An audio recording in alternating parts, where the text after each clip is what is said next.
আগামীকাল মঙ্গলবার ৯ চৈত্র ১৪৩২, ইংরাজির ২৪শে মার্চ ২০২৬, বাসন্তী পুজোর মহানবরাত্রির ষষ্ঠী তিথি। এই তিথি পুজো করতে হবে কটার মধ্যে তা আপনাদের জানিয়ে দিলাম। এই তিথিকে আমরা অশোক ষষ্ঠী বলেও অভিহিত করি। অশোক ষষ্ঠী কেন বলা হয়? কারণ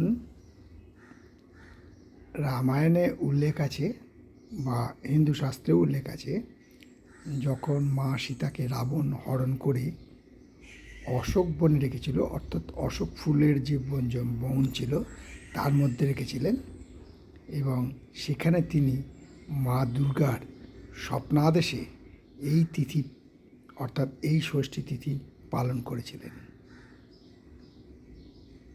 তাই একে অশোক ষষ্ঠী তিথি বলে অভিহিত করা হয়। এই অশোক ষষ্ঠী তিথির নিয়মে আছে যে মেয়েরা বা মায়েরা অশোক ফুল প্রসাদের সাথে গ্রহণ করতে হবে এবং অশোক ফুল দিয়ে এই পুজো করতে হবে, তবেই হবে অশোক ষষ্ঠীর পুরো পুজোর নিয়ম মানা।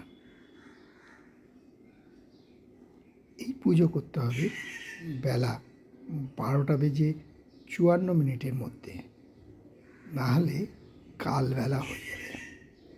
এই কালবেলার কারণে পূজা নষ্ট বলা হয়।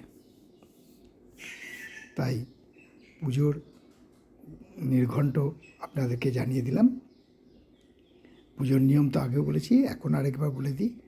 মা দুর্গার ছবিতে সুগন্ধ পুষ্পমাল্য, মিষ্টি, দই, ফল, ঘিয়ের প্রদীপ, সুগন্ধ ফুলের মালা এবং খুব সুগন্ধ ধূপ জ্বালিয়ে ওম হ্রিং দুর্গে দুর্গে রক্ষণী স্বাহা, ওম হ্রিং দুর্গে দুর্গে রক্ষণী স্বাহা, ওম হ্রিং দুর্গে দুর্গে রক্ষণী স্বাহা।